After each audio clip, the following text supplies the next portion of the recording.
Olá, boa noite. Veja no Brasil TV desta quinta-feira, dia 7 de abril. Escândalo na política no Rio de Janeiro. Vereador Gabriel Monteiro, do PL, é alvo de uma operação que investiga o vazamento de um vídeo íntimo dele fazendo sexo com uma menor de idade. Outra ação no Rio mira em 6 policiais ligados a Rony Lessa, acusado de matar a vereadora Marielle Franco. O impasse na educação em Minas Gerais. Professores das redes municipal e estadual estão em greve sem previsão de acordo. E ainda um passeio pela SP Arte, o festival internacional que está de volta ao formato presencial em São Paulo. É agora no Brasil TV.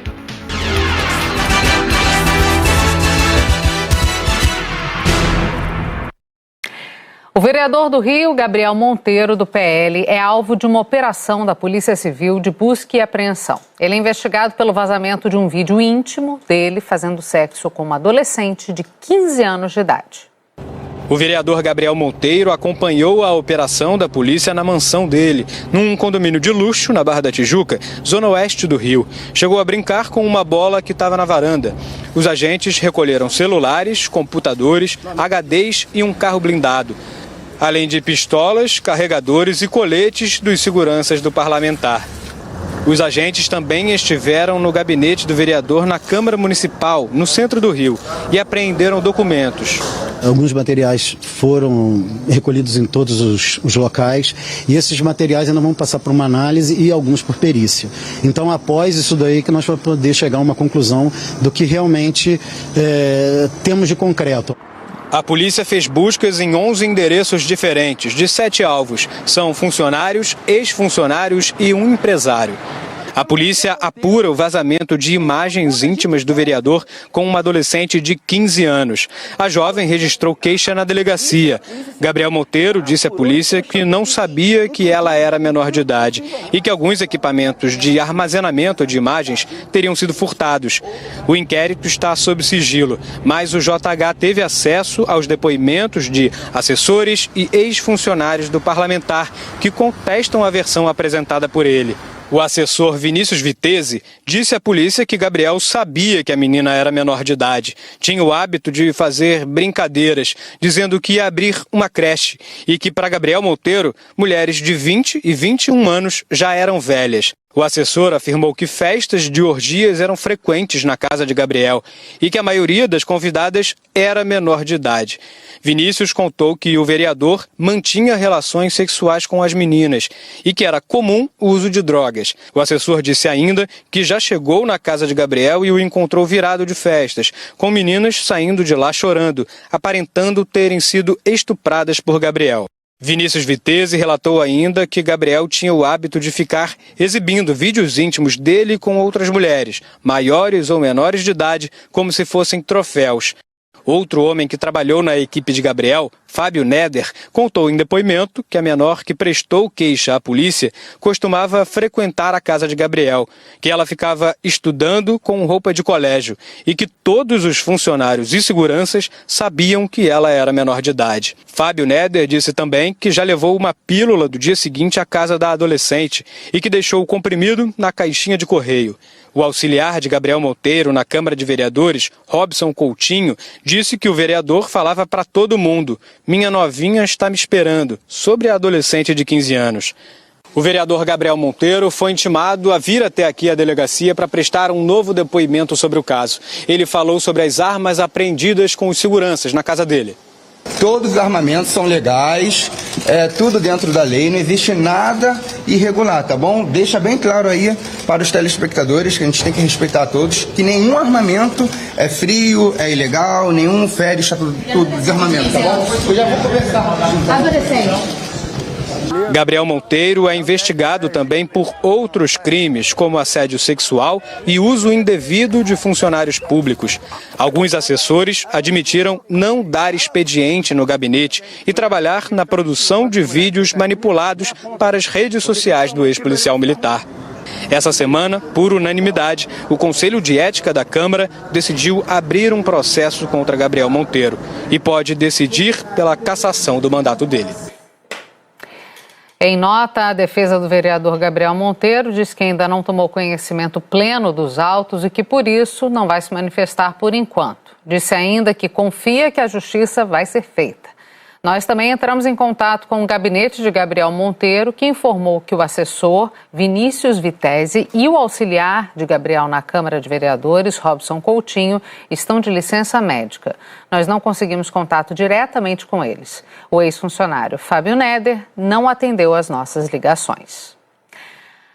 A Delegacia de Homicídios e a Corregedoria da Polícia Militar do Rio cumpriu mandado de busca e apreensão contra PMs supostamente ligados ao PM reformado Rony Lessa, preso pelos assassinatos da vereadora Marielle Franco e do motorista Anderson Gomes em 2018. Os agentes saíram às ruas para cumprir 36 mandados de busca e apreensão em diferentes pontos da cidade. Todos relacionados, segundo a investigação, a 6 policiais militares, suspeitos de integrar um grupo criminoso que negociava armas, drogas e máquinas caça-níqueis. A investigação da Delegacia de Homicídios, com o apoio da Corregedoria da PM, aponta o policial militar reformado Rony Lessa como um dos principais nomes da quadrilha. Nos endereços, os policiais apreenderam armas, computadores, celulares e dinheiro. Rony Lessa já foi alvo de outras investigações sobre tráfico de armas. Ele foi preso em 2019, acusado da morte da vereadora Marielle Franco e do motorista Anderson Gomes. Segundo a polícia, as pistas que levaram à operação de hoje surgiram durante a investigação do caso Marielle, mas não têm nenhuma relação direta com o crime. Essa não é a primeira vez que as conexões criminosas atribuídas a Rony Lessa surgem no radar da polícia a partir do caso Marielle. Em julho do ano passado, o ex-vereador do Rio, Cristiano Girão, foi preso em São Paulo acusado de ter encomendado a Lessa a morte de um desafeto. O crime aconteceu em 2014. O ex-policial André Henrique da Silva Souza, o Zoió, e a companheira dele, Juliana Salles Oliveira, foram mortos no bairro Gardenia Azul, zona oeste do Rio, uma área de intensa disputa das milícias. Na época, o pedido de prisão foi feito pela força-tarefa do caso Marielle e Anderson, no Ministério Público do Rio, que passou a investigar os crimes de Rony Lessa. Essa semana, os ministros da 5ª Turma do Superior Tribunal de Justiça negaram por unanimidade um recurso da defesa de Cristiano Girão, pedindo que o ex-parlamentar seja solto para responder ao processo em liberdade. A defesa de Rony Lessa disse que os fatos relativos à operação não dizem respeito diretamente a ele e que, por isso, não vai se pronunciar. Em nota, as secretarias de Polícia Militar e de Polícia Civil disseram que atuam em conjunto para cumprir os mandados de busca e apreensão. A gente não conseguiu contato com Cristiano Girão. Um adolescente de 13 anos morreu com um tiro durante uma tentativa de roubo no Recife. O crime foi dentro de casa. A mãe e o padrasto dele também foram baleados. A Luna Markman acompanha esse caso. Olá, de acordo com a Polícia Civil, 2 bandidos invadiram um condomínio no bairro do Barro, na zona oeste do Recife, ontem à noite. Eles entraram numa casa e anunciaram assalto. O adolescente de 13 anos reagiu com uma faca, ferindo um dos bandidos. O outro criminoso atirou no adolescente, que morreu no local. A polícia informou que a mãe tentou defender o filho e foi baleada na cabeça. Um disparo também atingiu o braço do padrasto do adolescente. Uma câmera de segurança registrou a movimentação das pessoas na rua depois de ouvirem os tiros. Os bandidos fugiram sem roubar nada. A mãe e o padrasto foram socorridos por vizinhos. Eles passaram por cirurgia e se recuperam. A polícia informou ainda que dentro da casa estavam 2 crianças, irmãs do adolescente assassinado e também uma amiga da mãe da vítima. Luna Markman para o BR-TV. Pesquisadores encerraram o estudo para avaliar a efetividade da vacina Oxford-AstraZeneca em Botucatu, no Centro-Oeste paulista. E os resultados foram considerados positivos. Foram 6 meses de pesquisas, de maio a novembro do ano passado. Botucatu foi a cidade escolhida para calcular a efetividade da vacina Oxford-AstraZeneca em uma situação de mundo real, levando em conta o avanço de novas variantes da Covid. A avaliação do trabalho foi positiva desde o início, segundo o coordenador. Nós imediatamente vimos uma queda. A queda ela chegou a cerca de 88% dos casos e 95% das internações após a segunda dose, e nenhum dos vacinados chegou a morrer durante o acompanhamento. Botucatu tem pouco mais de 148 mil habitantes. Em 2 ações de vacinação em massa realizadas em maio e agosto de 2021, 80% da população com mais de 18 anos foi vacinada contra o coronavírus. Pelo menos 18 mil moradores autorizaram o uso dos exames de Covid para a realização do sequenciamento genético, fase que permite verificar e mapear as variantes do vírus. A próxima etapa é a publicação do resultado da pesquisa em revistas internacionais de saúde, com todos os dados e detalhes do estudo realizado em Botucatu, para que sirva de base para cidades do mundo todo onde a pandemia ainda esteja fora do controle. Antes da vacinação em massa, Botucatu chegou a registrar 10 mortes por semana por causa da doença. No pico da pandemia, a taxa de ocupação dos leitos passou de 100%. Hoje a cidade tem apenas 3 moradores internados com Covid, nenhum deles na UTI. O último balanço divulgado pela Prefeitura apontou que 100% da população botucatuense tomou a primeira dose e 96% a segunda. Botucatu é o município que mais vacinou no estado. A gente fala agora da greve na educação em Minas Gerais. Servidores estaduais de ensino mantêm a paralisação há quase um mês. O impasse também permanece na rede municipal de Belo Horizonte. Os professores pedem o pagamento do piso nacional, mas nem no estado nem na capital há previsão de acordo. Os professores da rede municipal de BH decidiram que não vão voltar às salas de aula enquanto as reivindicações da categoria não forem atendidas. Pensar em uma educação de qualidade é pensar em professores bem remunerados, é pensar em política de valorização desses professores, e essa valorização ela perpassa pela dimensão da política salarial e pela dimensão de uma carreira bem consolidada. Em greve desde 16 de março, os professores cobram o pagamento do piso salarial nacional e questionam o reajuste de 11,77% e a progressão de carreira propostos pela Prefeitura. Das 323 escolas, 2% aderiram à paralisação, segundo a Secretaria Municipal de Educação. O impasse também permanece na rede estadual. Cerca de 500 mil de estudantes estão sem aula há 30 dias. Isso corresponde a cerca de 1/3 dos alunos, segundo a secretária estadual. O tema da reposição de aulas é a nossa maior preocupação.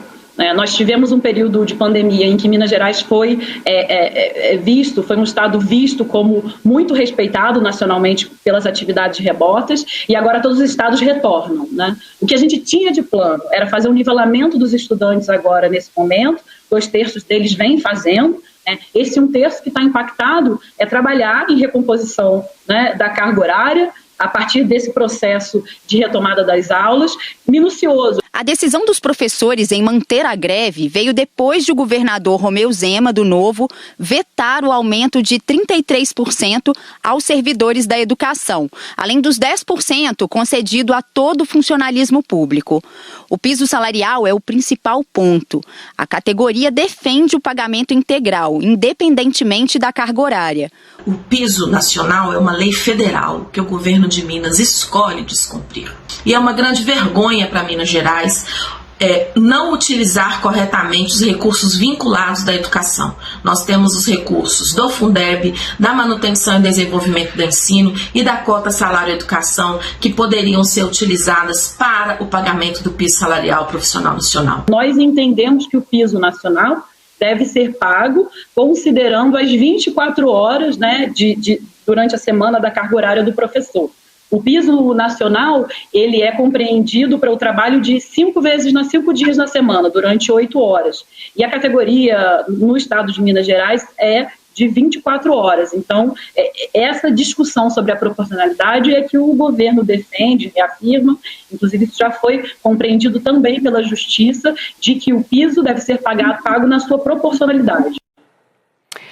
O governo de Minas Gerais disse que mantém diálogo com os servidores da educação e que o reajuste estabelecido pela Lei de Responsabilidade Fiscal é de 10,06%, válido para todo o funcionalismo. Sobre a paralisação na rede municipal de educação, a Prefeitura de Belo Horizonte declarou que chegou ao limite financeiro e que apresentou alternativas para a valorização da categoria. Agora, olha essa história. Um vereador agrediu o presidente da Câmara de Acajutiba, cidade que fica a cerca de 185 quilômetros de Salvador, durante uma sessão na noite de ontem. Quem tem os detalhes é o Mauro Anchieta. A sessão da Câmara era para eleger a mesa diretora da casa e a sessão estava sendo transmitida pela internet. A confusão começa quando um grupo de vereadores se aproxima do presidente da Câmara, Reginaldo Neres, do PSD. Um deles arranca o microfone do presidente e outro vereador, José Edson Dias, do MDB, começa a discutir com Reginaldo. Os dois partem para a agressão física. José Edson empurra Reginaldo Neres, que reage com outro empurrão. Toda essa cena lamentável aconteceu porque o presidente da Câmara estava fazendo a eleição da mesa com apenas uma chapa. E o grupo ligado ao vereador José Edson Dias, que era de outra chapa, não aceitou e foi tirar satisfação. Nós entramos em contato com a assessoria jurídica da Câmara e a explicação é a seguinte: a sessão começaria às 7 da noite e, cumprindo o que diz o regimento interno, só seriam aceitas as chapas que se apresentassem até 15 para as 7. E esse prazo não teria sido respeitado pela outra chapa. Por esse motivo, segundo o departamento jurídico, o presidente teria começado a sessão com apenas uma chapa. Nós procuramos os vereadores envolvidos, mas até agora não tivemos resposta. Mauro Anchieta para o Brasil TV. A seguir, o impacto na conta de luz com o fim da bandeira de escassez hídrica.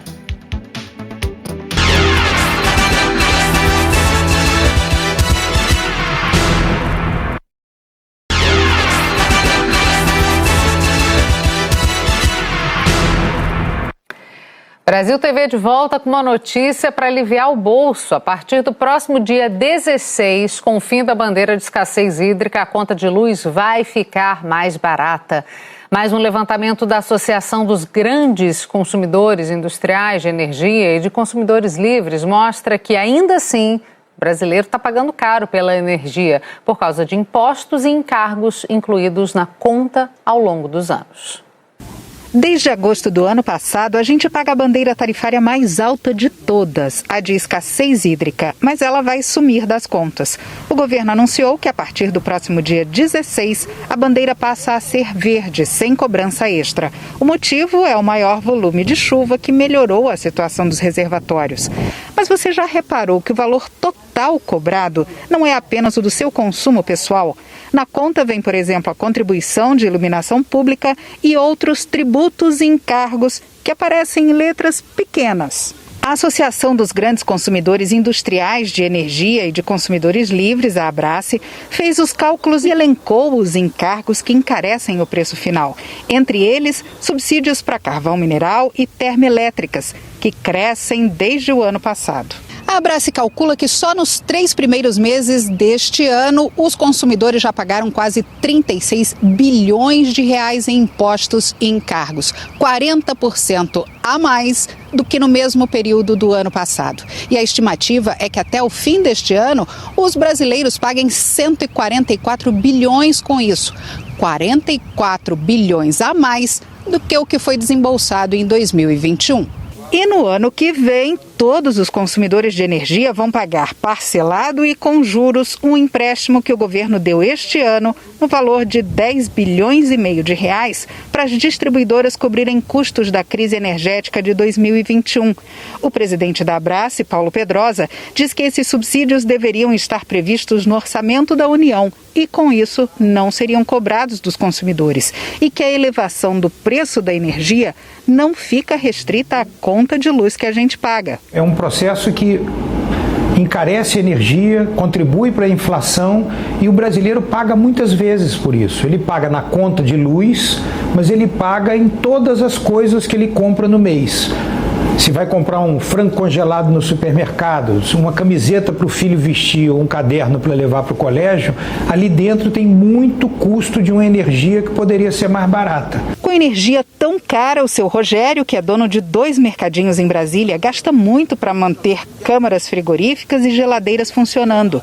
Ele conta que em 4 anos a conta de luz da empresa dobrou. Por isso resolveu investir em usinas fotovoltaicas. Vai produzir energia solar e em 3 anos espera que até os carros de entrega dos mercadinhos sejam elétricos. Eu espero reduzir uns 80% a 90%.